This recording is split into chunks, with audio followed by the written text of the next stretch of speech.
expressly, explicitly, in just these many words, I will support the Aquino government to prevent any adventurism or prevent any attempt at a takeover by the communists. I am against violence. I don't intend to use violence or to take over the government of Madam Aquino. There is no reason why she should fear me. To deal with your mother's passing away. My mother is dead and I would like to go home.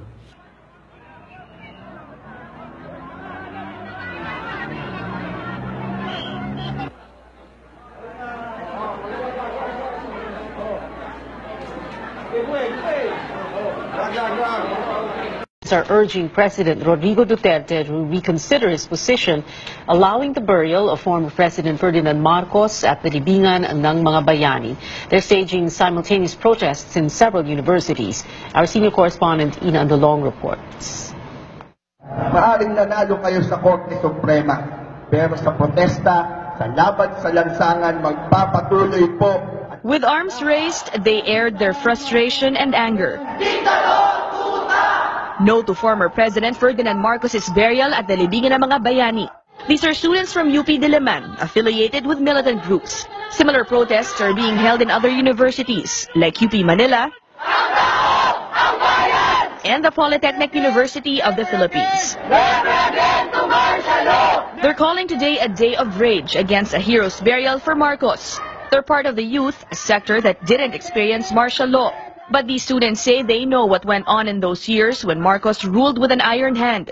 And that's why they're against the Supreme Court's decision allowing Marcos to be buried at the Libingan ng mga Bayani. They are hoping for a reversal of the decision and urging President Rodrigo Duterte to change his mind. Tinatawagan natin si Pangulong Duterte na iatras ang planong paglibing sa diktador na si Marcos sa Libingan ng mga Bayani. Imbes na national healing ang mangyari, ito ay nagbubukas pa ng mga malalalim na sugat. Representative Sara Elago is a member of the so-called Makabayan bloc in the House of Representatives that supports the president. While they don't see eye to eye on this issue, she says the group continues to back Mr. Duterte's other programs. The students are airing other Marcos-related issues, like how some textbooks, they say, fail to mention the atrocities of martial law. Kailangan po natin ipaalala sa ating Pangulo na yung pagkilos ng mamamayan ang siyang nagpatalsik sa diktadoryang Marcos at ang pagkilos rin ng mamamayan ang siyang magtatakda kung saan ang wastong lugar para kay Marcos sa ating kasaysayan na hindi siya bayani. They say protests will continue. Bigger rallies will come, they say, even on the day they face with dread. Yan ang kasaysayan niya ng So, istorya. hindi kayo naniniwala dun sa people power vote? Hindi. So, talagang mula sa point, ang tingin niyo po talaga kay Marcos ay bayani? Bayani. Bayani siya. Kahit na napatunayan din sa ilang mga kaso sa korte na nagkamal siya ng mga kayamanang illegally gotten. Luchi, kasi magkaiba yung ill-gotten wealth at saka yung unexplained wealth. Anong pagkakaiba nun? Kasi unexplained. Alam mo, I was the first emissary of the late president, kay Johnny Enrile. Sabi niya, Cherry, sabi mo kay Johnny, pabalikin ako para sagutin ko itong mga allegation nila ng pagnanakaw, ng human rights violation. Kasi ako lang naman ang makakasagot niyan, sabi niya. Kaya lang, nang pumunta ako kay Johnny, sabi niya, sabihin mo sa matanda, hindi siya makakauwi hanggat nandiyan si Cory. Okay, so ngayon nga po na kinatigan na po kayo ng Korte Suprema dito at kinikilala nga nila na maaaring ihimlay si Pangulong Marcos sa Libingan ng mga Bayani. Sa inyo pong pananaw, nagka-closure na ho ba talaga ang issue? Alam mo, ang closure kasi, kamukha niyan, sila sabi nila hindi sila makamove on, di ba? Bakit hindi makamove on ng isang tao? Halimbawa tayo, pag hindi tayo nag-discern, hindi natin matanggap sa sarili natin. Sila, mga leftist, komunista, aktivista, nahuli, may dahilan, hanggat hindi nila natatanggap yung katotohanan na yan kung bakit sila nakulong, kung bakit gano'n nangyari sa kanila, hindi sila talaga makakamove on. Kasi masama yung laman ng puso nila eh. Paano naman po yung mga talagang biktima ng human rights violation sa ilalim ng Pangulong Marcos, no? Kasi They're also real. These are real cases, no? Hindi naman ho maikakaila na, hindi naman ho nag-iimbento yung mga yon. ang problema kasi, Luchi, nung mawala si Marcos, hindi naman sila nag-file ng human rights violation case dito sa Pilipinas eh. Dahil Mga nga ho nasa 3,000 Honolulu po si President Marcos, so hindi po makasuhan ng kriminal. Dahil pag criminal case po, dito ho dapat nililitis, no? So, Hindi, kasi yun gusto nga lang naman bumalik, ho yun. ayaw naman siya pabalikin. So bakit ayaw siya pabalikin? Gusto nila puro bad publicity lang, media ang ginamit nila. Mahirap yun, Luchi eh. Para tayo niloloko eh. Lahat naman tayo, kahit hindi tayo nakapagtapos ng pag-aaral, mayroon naman tayong common sense eh. So ang sinasabi niyo po, halimbawa yung mga nabiktima ng human rights, hindi po sila maka-move on, sabi nila. Paano kami mag-move on? Hindi pa kami nabibigyan ng katarungan. Ano hong sagot niyo doon sa... Anong katarungan bang hinahanap nila? Sila itong gusto magpabagsak ng gobyerno ni Marcos. May dahilan kung bakit sila nakulong. Ngayon, nagkaroon sila ng pagkakataon na idemanda nila si Marcos. Hindi nila idinimanda. Ako mismo, inutusan mismo para makabalik, para sagutin mismo ni Mr. Marcos yung mga allegation na sinasabi sa kanya. Ayaw siya papalikin. Ilang beses yun, pabalik-balik. Pati sa Amerika, nag-a-appeal si dating Presidente Marcos para pabalikin siya. Kahit yung paglilibing ng nanay niya, makipaglibing siya. Ayaw siya pabalikin. So, pagkatapos, sasabihin, magnanakaw, sasabihin yung mga rights violator. At saka, Luchi, doon sa Executive Order number 1 na pinirmahan ni Mrs. Aquino, just few days, two days lang yata, no? Nung makidnap ang dating presidente, ang pamilya niya. Makidnap? Oo, actually, they were kidnapped. Di ba dinala nga sila sa Clark? Kaya nga mahabang istorya ito eh. Mahirap ang pakikinggan So talagang natin. makikita nyo nga ho, ito history. nga lumalabas, no? Dalawang magkaibang bersyon. Magkaiba talaga ito, Luchi. At hindi nyo talaga kikilalanin itong bersyon kung sa inyong pananaw, bersyon Hindi na talaga. tinuturo ngayon sa mga paaralan. Hindi talaga. Alam mo, napakinggan ko yung interview kay Congressman Colmenares at saka kay yung dating DepEd Secretary. Kasi sabi nila, bakit daw walang nagagawang libro? Ano ang sabi ng Secretary of Education? Kasi walang mga materials. So bakit wala? Kasi hindi nila pinalalabas ang katotohanan. Puro kasinungalingan eh. Kaya, wag naman natin lokohin na ang tao. Alam mo, may responsibilidad kasi tayo sa sarili natin eh. We should always speak up for the truth. It is in according to the Holy Scripture. Itong mga tao na ito, mga nanungkulan na sila sa gobyerno, naging senador, naging congressman, bakit hindi nila sabihin ang katotohanan? Ngayon nagsalita na ang Korte Suprema. Siyam sila, di ba? Majority naman talaga yan. Bakit ba sila tumakbo doon? Kasi naniniwala sila na pag nadesisyonan yan, yun na ang finality.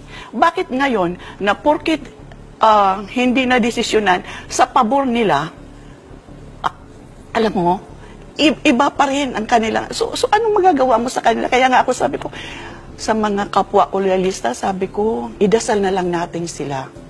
Idasal na lang natin sila na sana ma-enlightened ang kanilang isipan, ang kanilang puso. Matanggap nilang katotohanan. Alam mo, kinumpronta ko si dating Senator Salonga kasi siya ang nagsasalita palagi na kagagawan daw ni Marcos, sila ni Ninoy Aquino, ang pagpapasabog ng Plaza Miranda. Alam naman din namin ang kasaysay. Alam mo, may mga sources din naman kami tungkol sa katotohanan. Finally, sabi niya, Marcos, it was the handiwork of the CPP, Joe Masison. At saka nandoon sa libro niya. Imagine, after ilang years, at saka lumabas ang katotohanan. So dito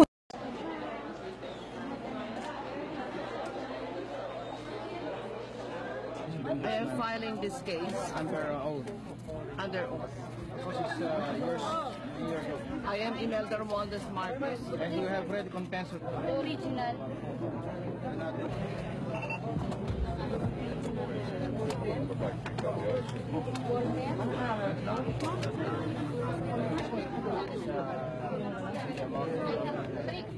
This one, yeah, these are your signatures there. So, Well,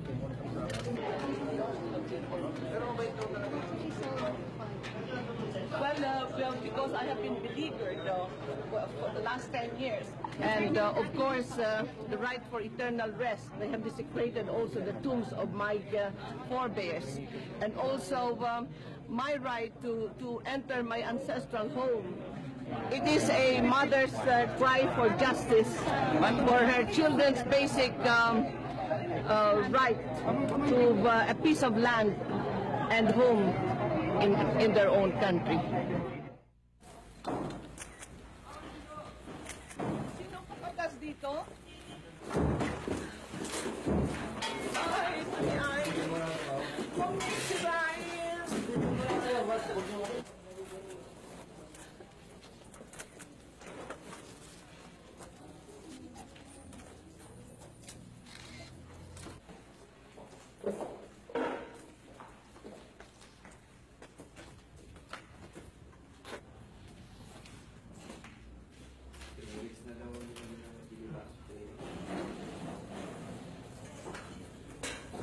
They have already destroyed our homes in San Juan, my ancestral home in Leyte.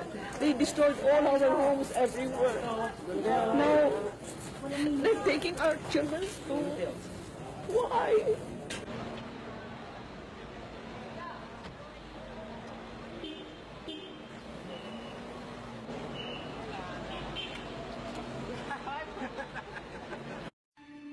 Do you have any plans of standing for president or vice president? I still stick to my very first answer, and that is I do not seek any political office, and I will just help whoever is the candidate chosen by the opposition.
Sino na iba, yung pamilya nila. Andyan na lahat, Servillano Aquino. Naging delegate. Karoon na sila ng Vice President ng Pilipinas. Si Benigno Aquino I, naging senador rin yan. Si Ninoy Aquino, naging mayor, naging governor, naging senador. President Aquino, naging presidente. Si Bus Aquino, si Tess Aquino Oreta. Lahat sila naging senador. Noynoy, naging senador. Ermi Aquino, naging congressman. Sila Piping Cojuangco, naging congressman. Lahat sila magpipinsan, naging congressman, naging gobernador.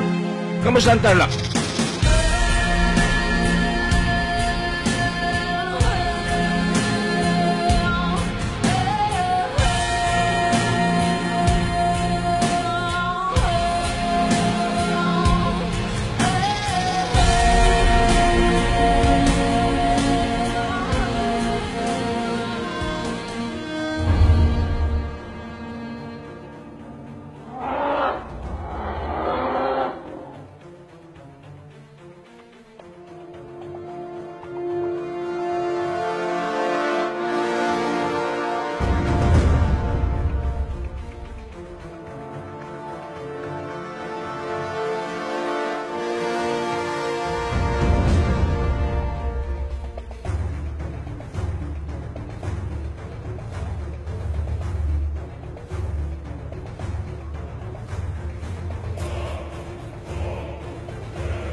makasagupa ng mga pulis at sundalo ang mga nagpipiket na manggagawa sa Hacienda Luisita. Nangyari ito binagsagang Hacienda Luisita Massacre.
the woman takes over and there'll be chaos between the Imelda.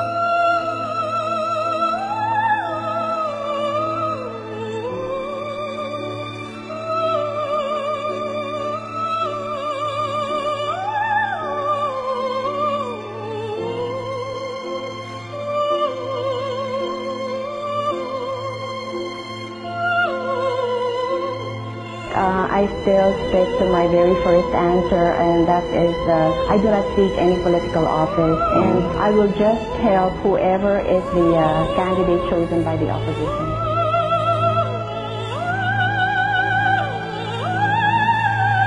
Galit ako sa kanila, gusto ko silang saksakin. Hindi ganun ang pagkakilala ko sa tatay ko.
Carnaval.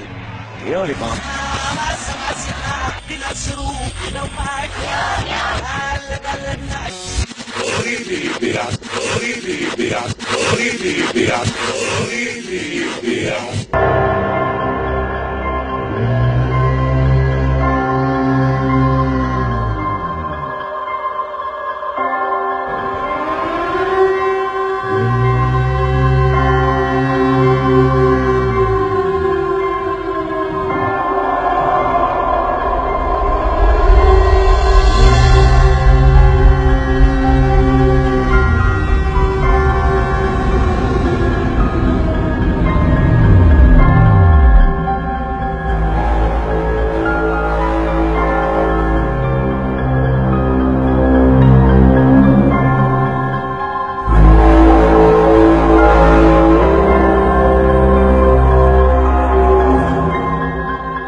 We, the powerless people, are holding the powerful people up there, and they know that. You couldn't have a functioning democracy if citizens didn't get a good flow of information. Thus, democracy itself is not a stable form of government. Instead, it is the gradual transition from limited government to the unlimited rule of an oligarchy. Where a relatively few people, incredibly wealthy people on the top. The only verdict is vengeance. The vengeance.